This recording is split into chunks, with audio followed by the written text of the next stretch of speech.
I don't know about you, but I'm living on top of the world.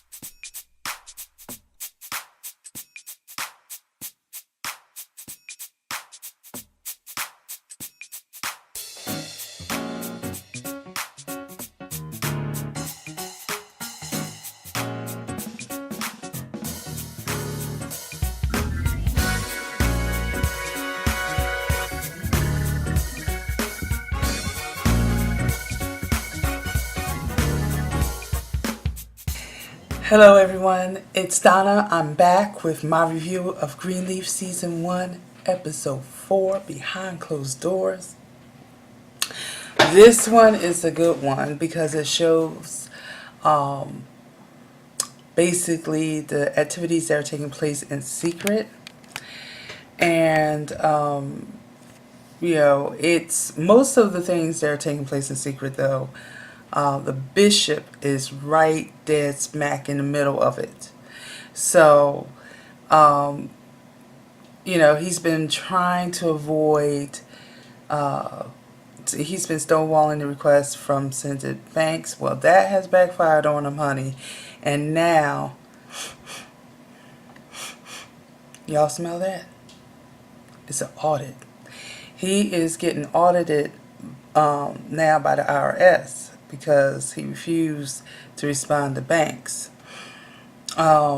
He's also been trying to avoid getting involved in this Black Lives Matter movement. And, he's well aware that David Nelson is a parishioner in his church and is involved. And when Grace had went to him in the second episode and said, well, what do you want me to do? He's got calls on this line. And he said, don't do anything because he didn't want to be involved. But now you got the deputy mayor, Baldwin Leonard, who has come to the office and trying to entice him to back the police department. And they try to entice him because Pastor Basie Skanks of Triumph Church, he has been basically putting the bishop on blast for not getting involved. And Basie's trying to make a name for himself. And he's using the Collins family to do it. Because they weren't even a member of his church until after the shooting. And now he's, this activist, and he's gung-ho for the family. And, he's putting the bishop on blast. So there seems to be this competitive spirit between the two. And that's the first thing that the deputy mayor tries to play on. Well, Skanks blast you. Don't you want to get him back? And Bishop's like, really not that important. So then they entice him with this property that he expressed interest in before to for a pool and community center. So that does get the bishop's interest because Pastor Skanks doesn't have a pool and community center. So you see how we are definitely getting into the darkness, the greedy side, the pride with the bishop. So that's the one thing. So he has Grace call David in, and he tries to get additional information. David's like, lawyer-client privilege, advised under counsel not to do so. I can offer you privilege. Nope, nope, nope, can't do it. And the bottom line is that he decides to go through it anyway. But he makes the decision without the deacon board. And he goes to his wife, he tells her about it. Oh, and she's not for this back to blue service that the mayor wants him to host in support of the police department. She feels that he's on the wrong side of the issue. And he's like, well, an objective person could see both sides, which is true, but that's not his reason for doing it. See, I mean, he has, he points out some valid things, but that's not his reasoning for doing it. David is a member of the church. yeah, you kind of want to back your members and all of that, but that's not what the real reason is for you being involved.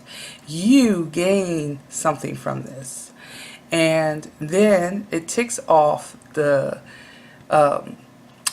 deacon board, and Deacon Connie Sykes. Oh, she is giving it to him, honey. She is some type of livid. She is saying, hey, look, you did this without us. In fact, that was such a good, she did,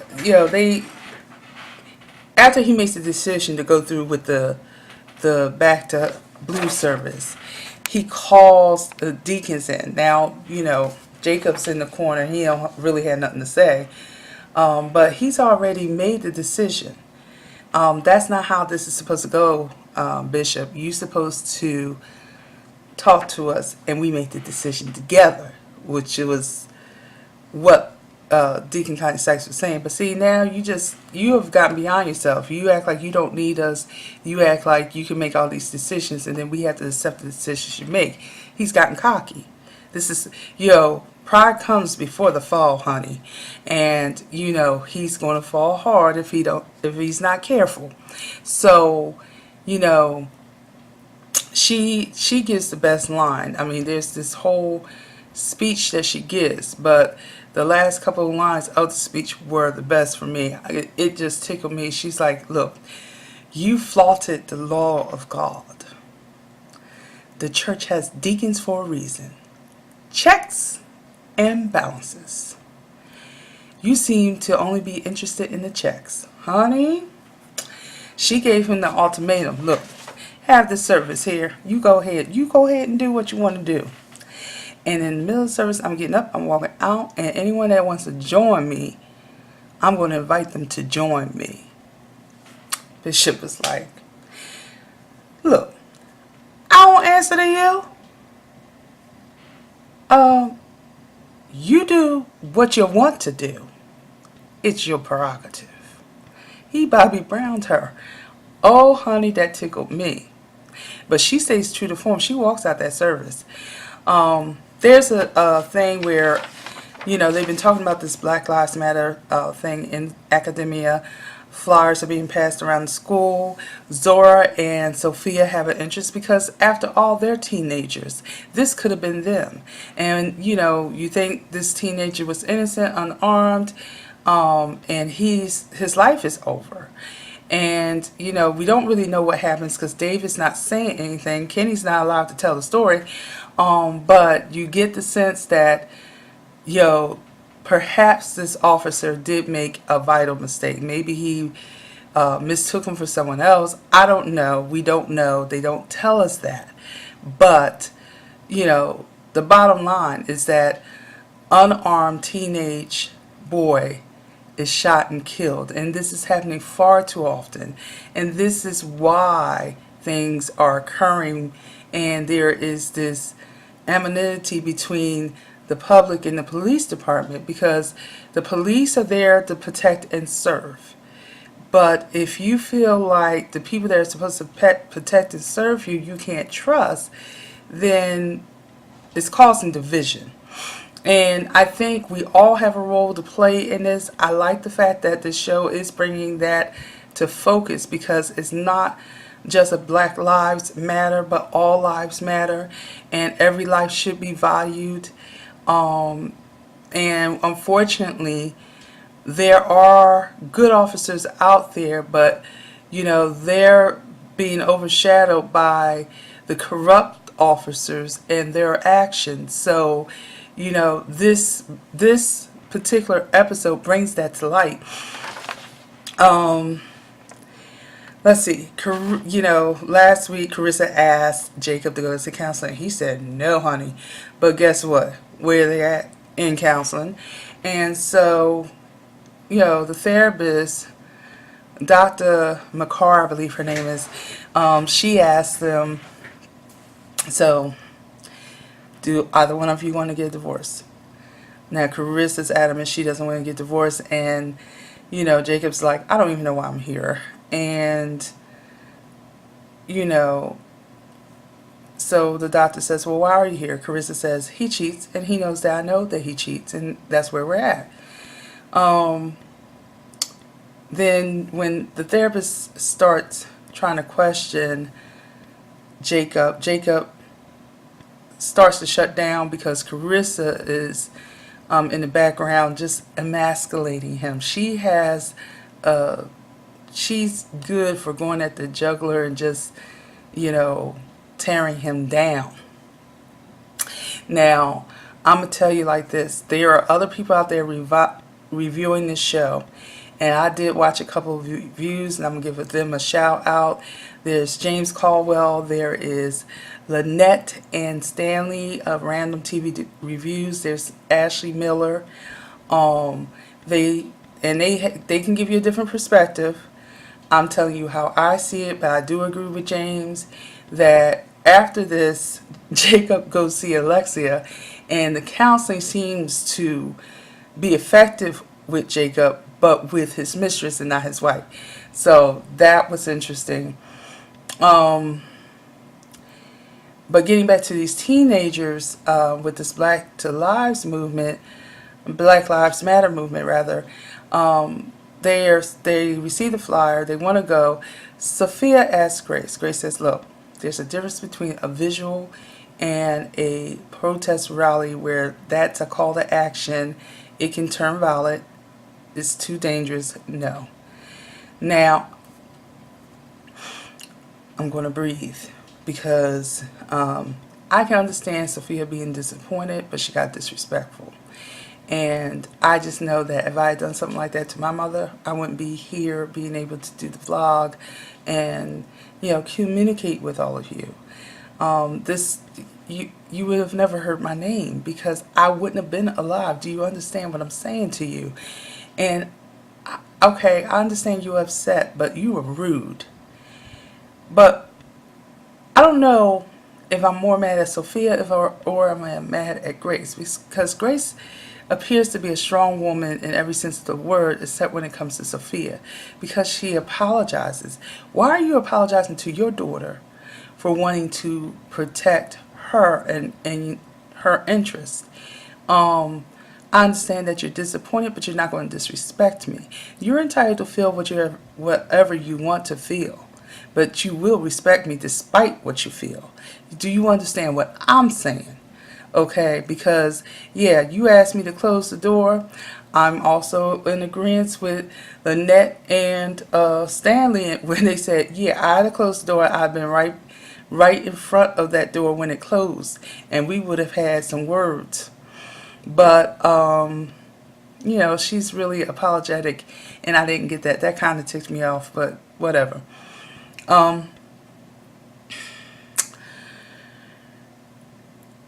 After counseling didn't seem to go as she had hoped, Carissa went back to Jacob and said, I give. We don't have to do this. And he's like, why? I liked it. And she said, but you're not participating. He said, look, just because you don't think I'm getting anything out of it doesn't mean I'm not getting anything out of it. And just because you're a principal and you get to dictate policy to kids and teachers and whatever, you need to check in, baby, because I'm here. Okay, in other words, don't get too beyond yourself. For the most part, I let you say what you want to say and, go on about your business. But now you're getting too much with this here. I'm going to let you know I am still a man. And I was like, well, way to go. About time you speak up, and show some type of character. I'm still not impressed with him because he's an adulterer. I'm still not impressed with him because he doesn't try to heal his marriage in any way. And right now, he's like, I wish I could leave her. So apparently he's not happy in the marriage. So, the whole thing is he's in the church. He's supposed to be a pastor of the church. It would be a bad look. Because we're covenant makers and not covenant breakers. Amen. So Grace found another angle to work for her investigation into Robert. She goes to Noah and says, Noah, do you think you have videotape from April the 7th, because that's the date Danielle says it occurred, the sexual molestation. So he says, well, if it should be in archives if it hasn't been deleted. And she said, well, investigate, see if you can find anything for me. And so he does. Now, I'm suspicious. I'm going to tell y'all right off. I don't care. I know a lot of you are out there saying he's Team Gigi. He loves Gigi. He going to be all about Gigi. But Gigi doesn't write his checks and has not been writing his checks for the last 20 years. Do you understand what I'm saying to you? So he does investigate. He says, yeah, I'd see him on there, but he has a right to be on there. He works, he's a family member. He works here. He likes to go fishing. So there's no silver bullet. There's nothing that stands out that seems odd or peculiar or anything that would help the investigation. But that's what he said. We didn't see videotape. He didn't show her videotape. He just said it was nothing there. Is he doing that in protection of the family? Is he really working with Lady May? I'm still questioning if he's TGG or T Lady May. Y'all answer me below. Let me know what you think about that, because I still say he may be, he may still be telling. He may not be telling her everything, but he may be telling her some things. Talking about Lady May. All right. Now, after dealing with that. Oh my goodness. Okay. There's this car that at the beginning of the episode, there's this car that keeps circling, canvassing the Greenleaf mansion. And, Noah's on top of it. He says that there's probably someone that got lost. Come to find out, they drop out a package. It has a flash drive and the telephone number. And the drive contains faith in compromising positions.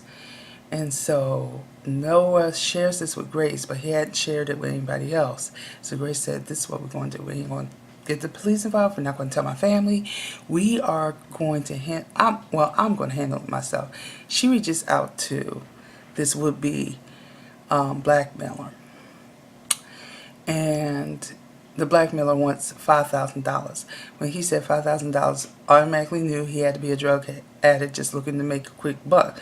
Because you look at all that property, you look at that big mega church, you shouldn't be going any less than $50,000. And and to me, that's still low when you consider, what they have, and consider that they wouldn't want that type of thing getting out. So anyway, she schedules a meet with him, and the blackmailer's like, we're not going to meet. No, if you want something from me, we're going to meet, and you're going to give me some information. So Noah goes with her to meet this would-be blackmailer, and it winds up being this junkie by the name of Breezy Jones. And she's trying to get some additional information about Faith, and what we learned from that exchange is that Faith developed this nasty drug habit, willing to do anything and everything to support her habit. And I don't know why Grace asked him this, but she did. She said, well, do you know why she would kill herself? And he said, look, she didn't even know why she killed herself. You looked in her eyes, there was nothing there. And Grace retorts back, there was something there, you just didn't notice it. He said, that same difference, whatever. Can I have my money? And she doesn't even give him the $5,000. And he was hurting pretty bad. He had the itchy scratchies. He was obviously jonesing, body going through withdrawal. He had all the symptoms of it. And I believe she could have actually gotten away with giving him $5 the way he was hurting at that time. But she gives him $500 instead. So that's how that was handled. She told him, look, because she let him know, she asked him if there were any other type of, media out there with Faith on it. And he basically said, she said, is there on the internet? He said, not yet, as if he may be coming back to get some more. She let him know in so many words that this is a one-time deal, Bill.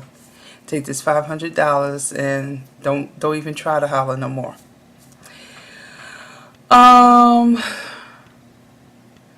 Okay. So the teens,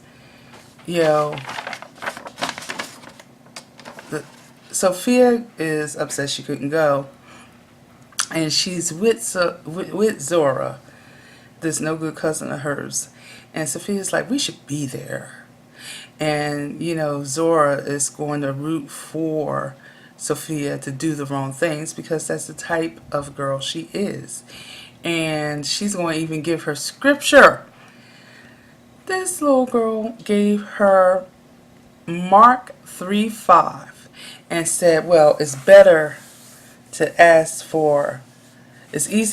for forgiveness than to get permission. I'm done.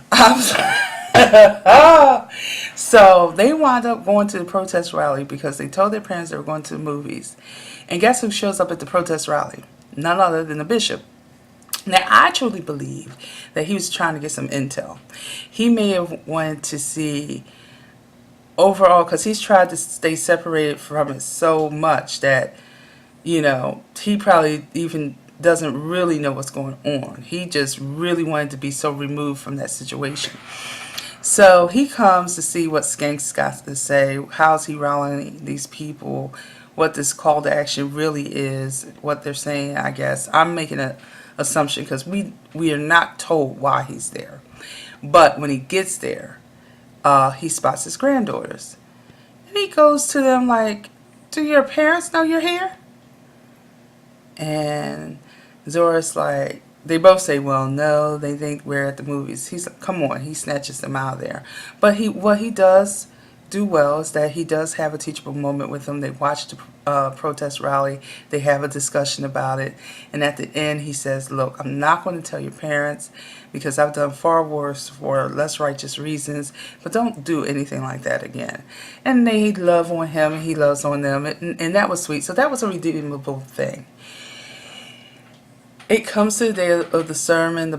They have the back to blue service, and the bishop gives this powerful sermon. He's not rah-rah, shish boom ba, the police department, but he's getting everybody. He's basically setting the order, like, all of y'all wrong. We do need to resolve this issue. You can't treat these kids like they're people in video game, like they're characters in video games. These are real people with real lives. All lives matter, and when you start realizing that you're dealing with real lives and real people, and be discerning about what you do. I mean, he basically just broke it down for even with the residents, like, cooler heads need to prevail. We need to do better in how we respond to the police, and it was very objective. That's the word.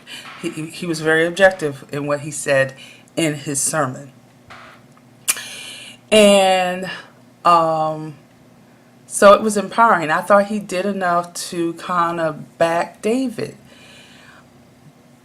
The Battle Hymn of the Republic begins to play. The choir begins to sing, and then you see this sea of blue, all these police officers marching in and processing onto the pulpit, and he begins to shake their hands. Honey, that was Deacon Connie's Sykes' cue to get up and leave, and a few people did leave out with her, and but at the end of the service, he told the deputy mayor, look, get your people together, stop killing so many of our people, and we won't have a problem, because we should never have to meet like this again. And the deputy mayor seemed to have an attitude with what he said, and he said, yeah, we should never have to meet like this again.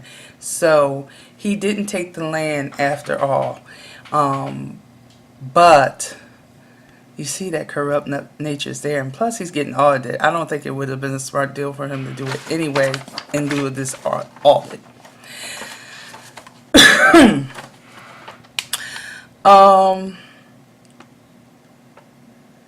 There was a lot of stuff going on behind closed doors. The extramarital affair, the underhanded deal with the mayor's office, the blackmailing, the investigation into Robert, and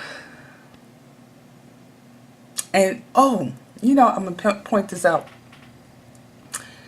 The first time Grace and David met with Bishop, and after their conversation, David and Grace went to the chapel, and you could tell that David was really remorseful about Kenny being dead, and she's like, you made a mistake. He said, have you ever made a mistake that pricely it cost someone's life? And she said yes. And she didn't expand upon it, but you kind of figure she's talking about faith. But now while they're talking, I think Noah wanted to come in to talk to her about what he found on the video.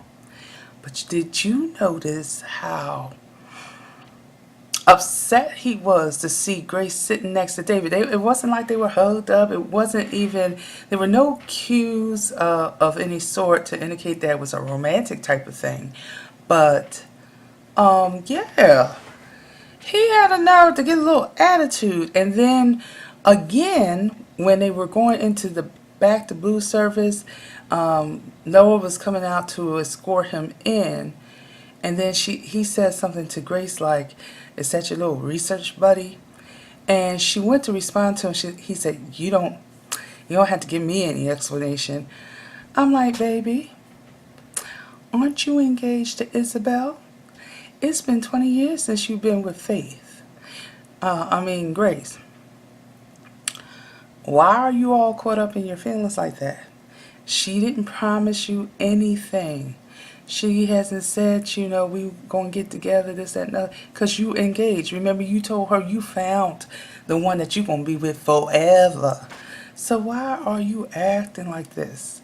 Where's all this attitude coming from? For real. Like, she has only been there for a hot minute, and you already got attitude. She has a teenage daughter, for Pete's sake, but you got an attitude because she was simply counseling David. What's going on? So you can already see there's a love triangle definitely there. It's not trying to form; it's formed, because he's caught up in his feelings for Noah. Noah's caught up in his feelings for Grace.